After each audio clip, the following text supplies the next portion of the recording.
അണ്ണാവി പാട്ടുകൾ, പിച്ചപ്പാട്ടുകൾ രണ്ടാണ്, ചില സമയത്ത് ഒന്നായിട്ട് വരും.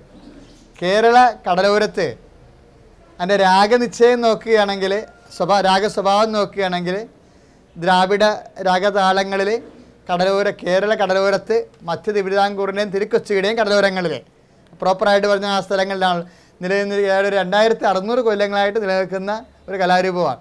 അപ്പോൾ ആ കലാരൂപം 2600 കൊല്ലം എന്ന് പറയുമ്പോൾ തോമാശ്രീക വരുന്ന കാലങ്ങൾക്ക് മുമ്പുള്ള കടലോരം ഇവിടെ അല്ലെന്ന് നമുക്കറിയാം. പക്ഷേ എങ്കിലും അങ്ങനെ പറയാൻ കാരണം ഈ പിച്ചപ്പാട്ടുകൾ എന്നുള്ള ഒരു വിഷയം കേരളത്തിൽ ഇന്ന് വരെ ആരും പഠിക്കാത്തൊരു വിഷയമാണ്. പിച്ചപ്പാട്ടുകളെന്ന് പറയുന്നത് ഭിക്ഷുകൾ പാടിയിരുന്ന പാട്ടുകളാണ്. ഭിക്ഷുകൾ എന്ന് ഉദ്ദേശിക്കുന്നത് ബുദ്ധ ഭിക്ഷുക്കളെയാണ്. അതായത് കേരള കടലോരത്തിലുള്ള ക്രിസ്തീയ ജനതയുടെ 60% ബൗദ്ധ 1000 വർഷങ്ങൾക്ക് മുമ്പ് 2ാം ചേര വംശ രാജാക്കന്മാരുടെ കാലത്ത് ഉണ്ടായിരുന്ന ബുദ്ധ ആര്യൻ ഇൻവേഷൻ്റെയും അധിനിവേശത്തിൻ്റെയും ബൗദ്ധ തകർച്ചയുടെയും ഭാഗമായിട്ട് വന്നിട്ടുള്ള നിർമ്മതരായി തീർന്നവർ ബുദ്ധൻ്റെ സ്ഥാനത്ത് ക്രിസ്തുവിനെ കണ്ട് സ്വീകരിച്ചിട്ട് ക്രിസ്തീയ വേദം സ്വീകരിച്ചവരാണ്. പക്ഷേ ബുദ്ധ ഭിക്ഷുക്കളുടെ കാലത്ത് വീഴാന്തോറും കയറി ഇറങ്ങി ബുദ്ധ ഭിക്ഷുക്കൾ അവിടെ മതപ്രചരണത്തിന് വേണ്ടി പാടിയിരുന്ന പാട്ടുകളുണ്ട്, ഭിക്ഷപ്പാട്ടുകൾ. ഈ ഭിക്ഷപ്പാട്ടുകളെന്ന് പറയുന്നത് ഇന്നിവിടെ കേരളം നിലനിൽക്കുന്നത് ഈ പ്രദേശത്ത് മാത്രമാണ്. അത് അന്യം നിന്ന് പോയി കഴിഞ്ഞാൽ ഉണ്ടാകുന്ന ഒരു ഭവിഷ്യത്ത് എന്ന് പറയുന്നത് 2000 വർഷങ്ങൾ ബുദ്ധൻ്റെ കാലം മുതൽ ഇവിടെ നിലനിന്നിരുന്ന സാംസ്കാരിക കലാവൈതര്യങ്ങൾ, സംഗീത സ്വരൂപങ്ങൾ, രാഗതാളങ്ങൾ ഒക്കെ നഷ്ടപ്പെടും. ഇത് നഷ്ടപ്പെടാന്ന് വെച്ച് കഴിഞ്ഞാൽ ഈ ബുദ്ധ സമൂഹം ഇവിടെ എല്ലാം വെള്ളാർ വട്ടം, വേളൂർ വട്ടം, മരുത്തോർ വട്ടം മൊത്തം വട്ടങ്ങളാണ്. കാഞ്ഞിര ഇവിടുത്തെ തന്നെ പാതിരാപ്പള്ളി, അതിനുശേഷം അടുത്തുള്ള കടക്കര പള്ളി എല്ലാം പള്ളികളാണ്. ഇതെല്ലാം ബൗദ്ധ സംസ്കാരത്തിൻ്റെ മേഖലയാണ്. ഇവരെല്ലാം കൺവേർട്ട് ചെയ്താണ് ക്രിസ്ത്യൻസ് ആയപ്പോൾ ആ ബുദ്ധ ഭിക്ഷുക്കൾ ബുദ്ധവട്ടങ്ങളിൽ പാടിയിരുന്ന പാട്ടുകൾ വിശ്വാസം ചേഞ്ച് ചെയ്തപ്പോൾ അതിൻ്റെ കൂടെ വിശ്വാസത്തിൻ്റെ വിഷയം ചേഞ്ച് ചെയ്തിട്ട് ക്രിസ്തീയ വേദപ്രചാരണ ഗാനങ്ങളായിട്ട് മാറി. ഇപ്പോൾ രാഗങ്ങൾക്കും താളങ്ങൾക്കും വ്യത്യാസമില്ല. രാഗങ്ങളും താളങ്ങളും കേരള ജനത 2000 വർഷങ്ങൾക്ക് മുമ്പ് ഉപയോഗിച്ചിരുന്ന രാഗങ്ങളാണ് പിച്ചപ്പാട്ടുകളിൽ ലഭിക്കുന്നത്. ഇത് ക്രിസ്തീയ പ്രചാര മേഖലയിൽ വന്നപ്പോഴേ സാധാരണ ഭിക്ഷപ്പാട്ടുകൾ പാടുന്നത് നോൻപ് കാലത്തോടനുബന്ധിച്ചാണ്.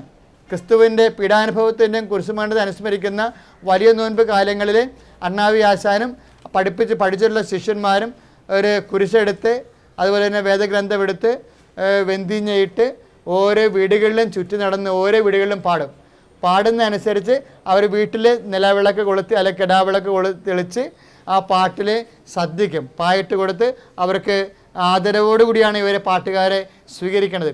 അങ്ങനെ ഓരോ വീടുകളിലും പോയി ഇങ്ങനെ ഭിക്ഷപ്പാട്ടുകൾ പാടിക്കൊണ്ടിരുന്നത്. അപ്പം ഇങ്ങനെ ഈ പാട്ടുകളെല്ലാം ഇന്നും നിലനിൽക്കുന്ന ഒരു സമൂഹത്തിൽ നഷ്ടപ്പെടാതിരിക്കാൻ വേണ്ടി കുട്ടികളെ പഠിപ്പിക്കുന്നുണ്ട്. പഠിച്ചിട്ടുള്ള കുഞ്ഞുങ്ങൾ ഇന്ന് 10-100 കുഞ്ഞുങ്ങൾ ഇത് പഠിച്ചിട്ടുള്ള കുഞ്ഞുങ്ങൾ. കാര്യം നഷ്ടപ്പെട്ടു പോകാതിരിക്കാൻ വേണ്ടി കൈമാറ്റം ചെയ്യപ്പെട്ടതാണ്. കാര്യം ഇപ്പോഴത്തെ കുഞ്ഞുങ്ങളുടെ രസനീയ ക്ഷമത അനുസരിച്ച് കൊണ്ട് ഇതിൻ്റെ അകത്ത് മാറ്റങ്ങളൊന്നും വരുത്തിയിട്ടില്ല. ഇത് മൗലികമായിട്ടും സംരക്ഷിക്കുക എന്നുള്ളതാണ് ഇതിൻ്റെ പ്രധാനപ്പെട്ട കടമകളിൽ ഒന്ന്.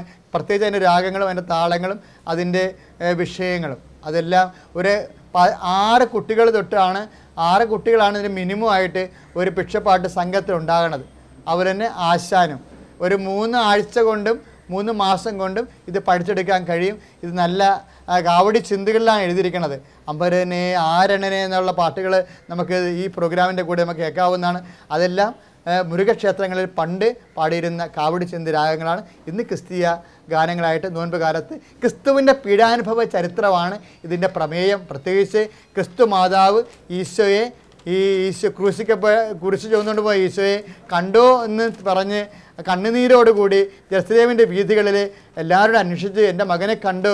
ആ മകൻ്റെ ഓരോരോ വർണ്ണനകൾ, മകൻ്റെ മുടി എങ്ങനെ ഇരിക്കുന്നു, നെഞ്ചെങ്ങനെ ഇരിക്കുന്നു, അവൻ്റെ മുഖം എങ്ങനെ ഇരിക്കുന്നു, അങ്ങനെ ദൈവികമായ യേശുവിൻ്റെ വരപ്രസാദാത്മകമായ മുഖവും തിരുമുറിവുകളും അങ്ങനെ അടയാളങ്ങൾ എണ്ണി കരഞ്ഞ് അമ്മ മക്കളോട് ചോദിക്കുന്ന ഭാഗമാണ് ഒരു നസ്രേനുള്ള ബഹുജനമേ എൻ തിരുമകനെ നിങ്ങൾ കണ്ടവരുണ്ടോ. ആ ഗാനമാണ് നമ്മളിപ്പോൾ കേൾക്കാൻ പോകുന്നത് പിച്ചപ്പാട്ടിലെ.